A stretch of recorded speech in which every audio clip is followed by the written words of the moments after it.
샬롬, 안녕하십니까? 설교를 들으시는 모든 분들께 하나님의 은혜가 충만하시길 기원합니다. 아멘. 성경 통독 프로젝트 네 번째 시간 민수기입니다.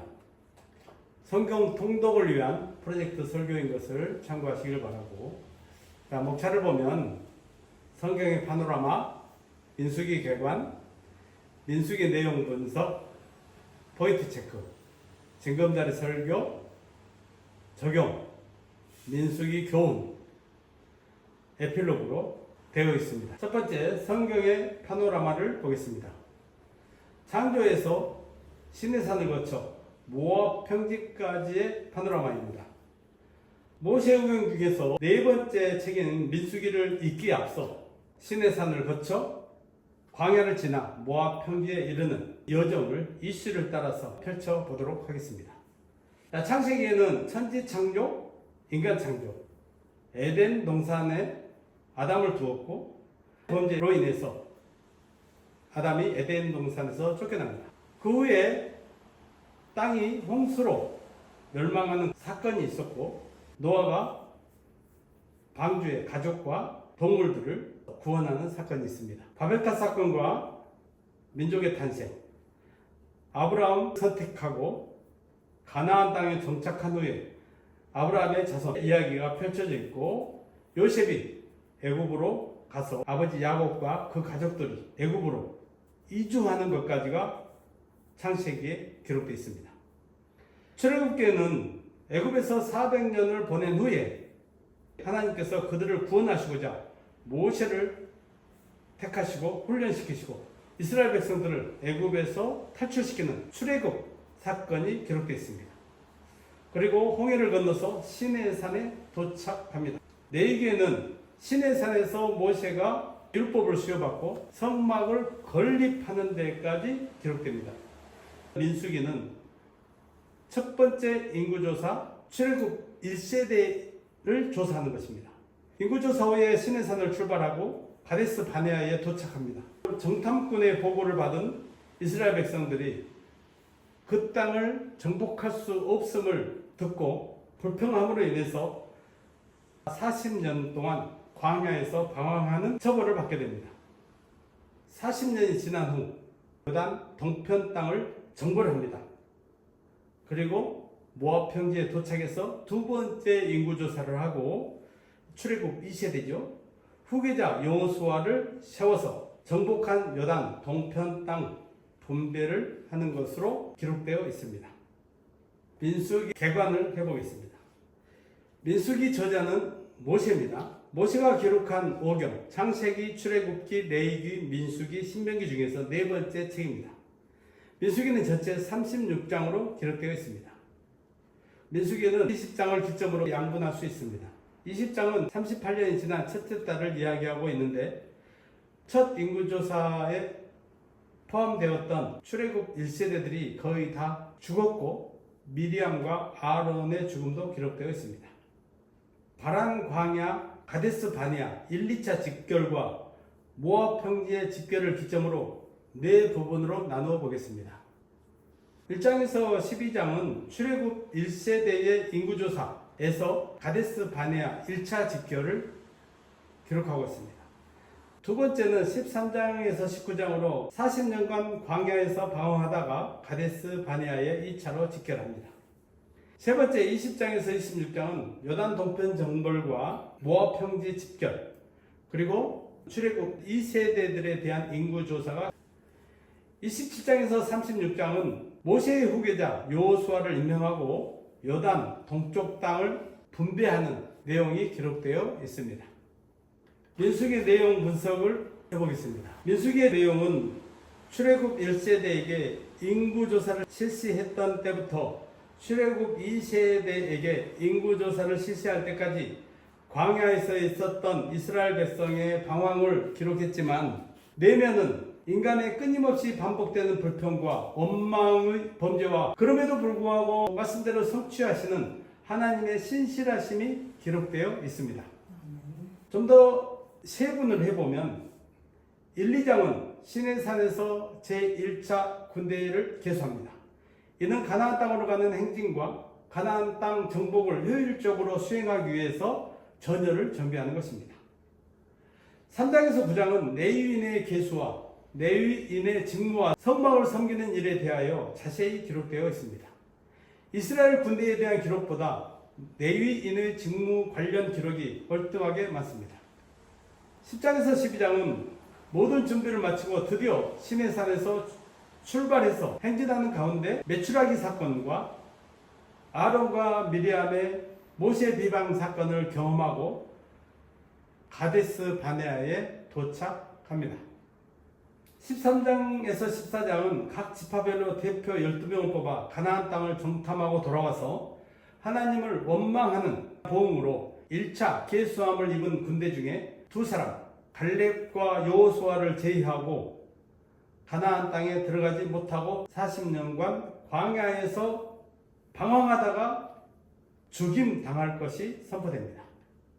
15장에서 19장은 대부분 제사장의 직무에 대한 기록이지만 고라 일당에 반역하는 사건과 하나님의 심판이 기록되어 있습니다.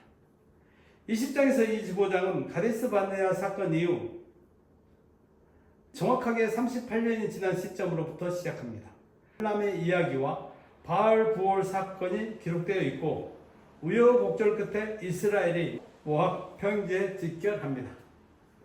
26장 27장은 가나안 땅을 목전에 두고 요단 동편 모압 평지에서 제2차 군대 계수를 하고 모세의 후임자 여호수아도 임명됩니다.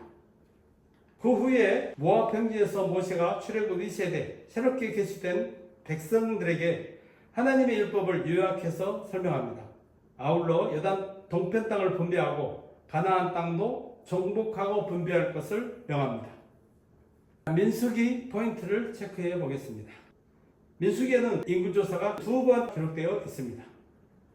첫 번째는 시내산에서 가나안 땅으로 출발하기 직전에, 두 번째는 40년 광야 생활을 끝내는 모압 평지에서 출애굽 2세대들의 인구를 조사했습니다.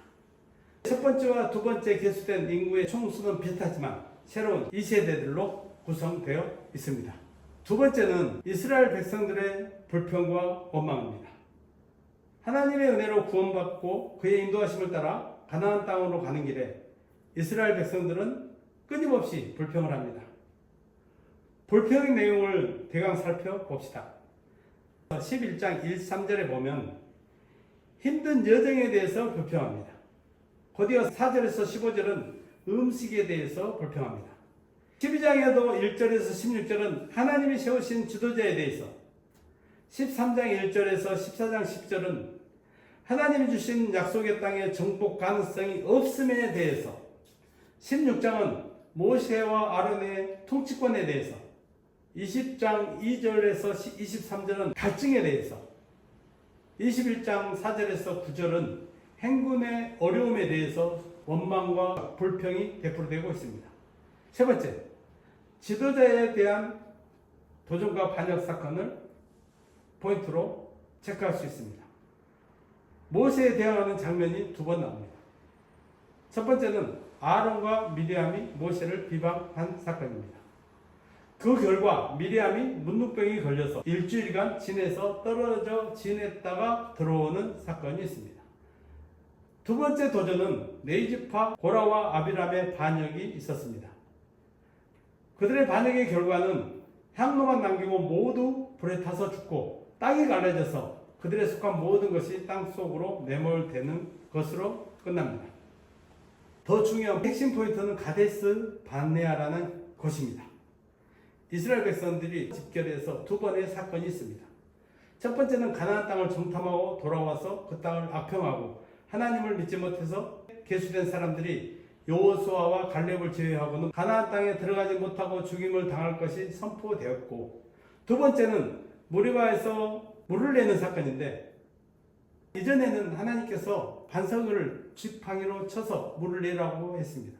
그러나 두 번째 집결에서는 하나님께서 반석을 명하여 물을 내라고 했는데도 불구하고 하나님의 새로운 명령인 반석을 명하여 물을 내지 않고 이전에 했던 방식대로 지팡이로 반석을 두드려서 물이 나게 함으로 인해서 모세와 아론이 가나안 땅에 들어가지 못하고 광야에서 죽게 될 것이 선포되었습니다. 하나님은 약속하시고 그것을 이루시는데 신실하십니다. 인간의 범죄에도 불구하고 하나님의 계획과 뜻대로 모압 평지에 집결해서 전열을 가다듬는 모습을 볼 수 있습니다. 진간다리 설교, 원포인트 설교를 하겠습니다. 제목은 지도자 비방 사건, 본문은 민수기 12장 1절에서 3절입니다. 같이 한번 읽어보겠습니다. 모세가 구스 여자를 취하였더니 그 구스 여자를 취하였으므로 미리암과 아론이 모세를 비방하니라. 그들이 이르되 여호와께서 모세와만 말씀하셨느냐 우리와도 말씀하지 아니하셨느냐 하며 여호와께서 이 말을 들으셨더라. 이 사람 모세는 온유함이 지면의 모든 사람보다 더 하더라. 본문의 맥락을 봅니다. 이스라엘 백성은 하나님의 구원하심과 함께 하시는 은혜를 저버리고 불평과 원망을 일삼았습니다.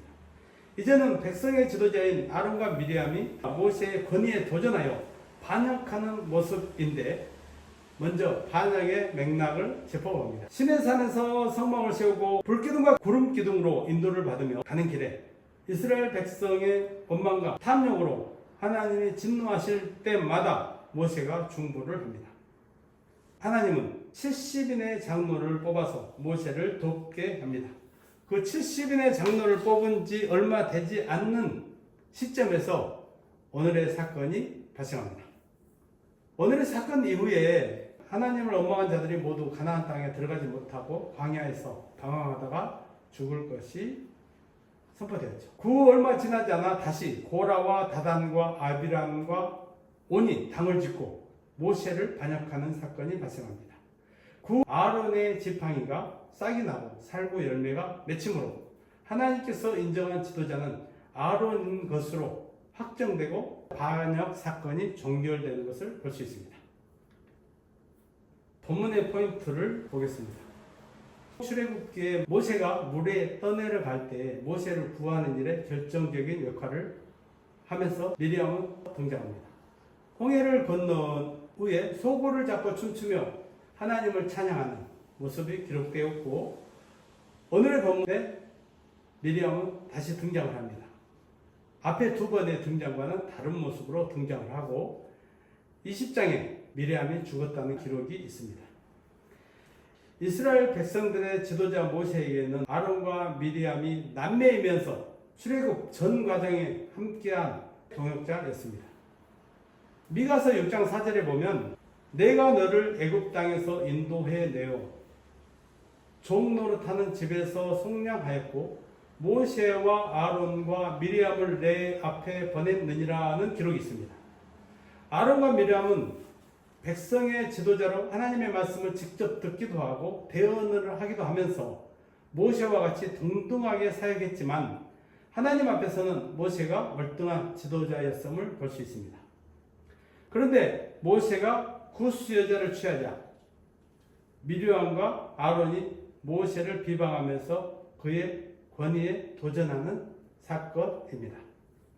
시보라가 죽은 후에 이방인 에디오피아 여자와 재혼했다고 봅니다. 비방은 미리암이 주도했습니다. 이는 비방하니라는 이 동사가 여성형이라는 것과 남자인 아론보다 앞에 이름이 쓰여져 있는 점, 그리고 미리암만 벌을 받았던 점은 미리암이 주도했다고 볼 수 있습니다. 모세에 대한 불만을 2인칭인 너라는 직접 화법을 사용하지 않고 모세라고 3인칭을 쓴 것은 이는 모세의 뒤에서 백성들에게 한 말임이 분명합니다. 문제는 미리암과 아론은 모세의 가장 측근으로 지도자의 지도권에 도전하는 세력이 형성되게 하였습니다. 이는 후에 네 자손으로 성막에서 아론을 가까이 섬겼던 고라와 아비람이 영향을 받아서 반역을 주도하는 것으로 증명됩니다. 지도자의 자질을 분석해 보겠습니다. 이스라엘 백성들이 울며 원망할 때 모세는 그 짐을 홀로 짊어지고 중압감에 시달려 스스로 죽기를 바랄 정도였습니다. 11장 11절 15절에 나와 있습니다. 그래서 하나님은 그 짐을 나눌 70인의 장로를 세워주셨습니다. 그 와중에 모세의 동역자들인 미리암과 아론은 무엇을 하고 있었는지 한 번도 언급되지 않았습니다. 그런데 모든 것이 잠잠해진 후에 그들은 왜 모세 혼자만 지도권을 독차지하느냐고 자신들도 권리가 있음을 주장하는 것입니다. 자신의 의무는 행하지 않고 권리만 챙기려 하는 얄팍한 이기주의가 아닐 수 없습니다. 그러나 2절에 여호와는 이 말을 들으셨더라. 이 들으셨더라 샤마는 주위에서 듣다, 경청하다, 좀 더 확장하면 이해하다 라는 뜻까지 확대 해석할 수 있습니다.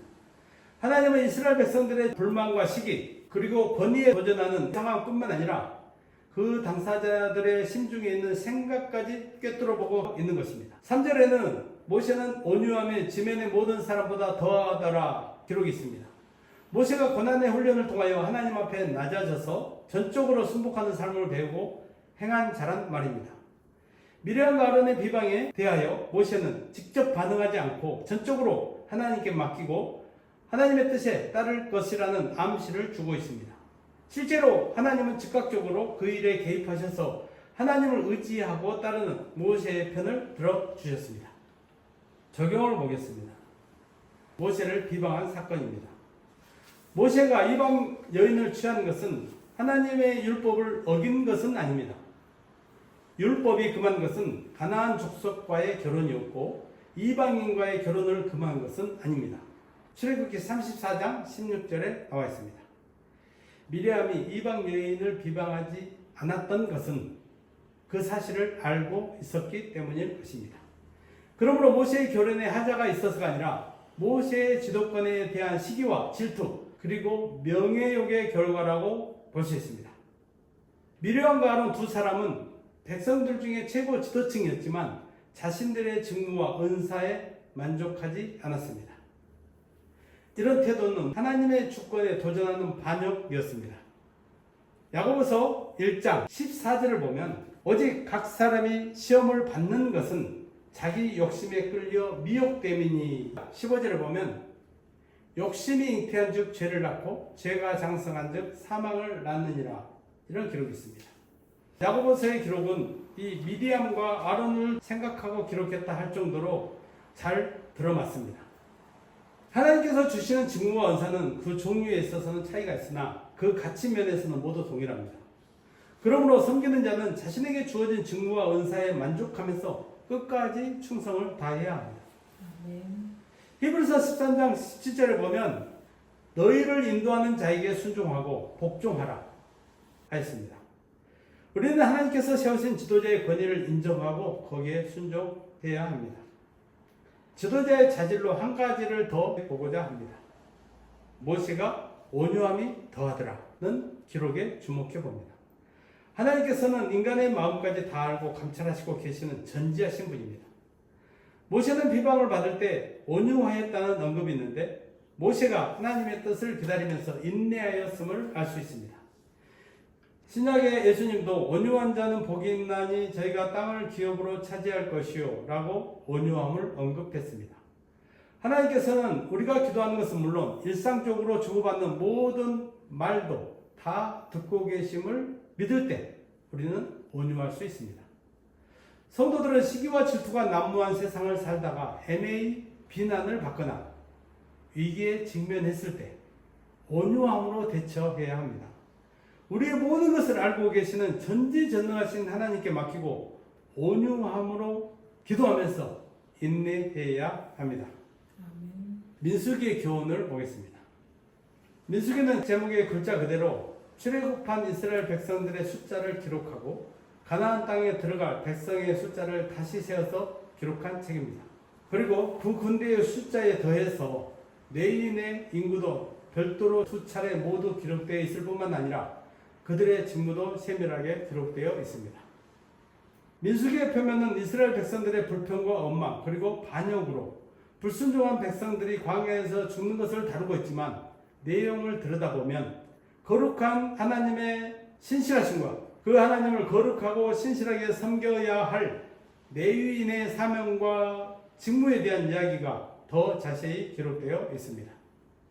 기록된 내용의 분량이나 중요성을 따지면 민수기는 성막에서 하나님을 섬기는 레위인들과 그들의 직무와 책임에 관한 책이라고 해도 과언이 아닙니다.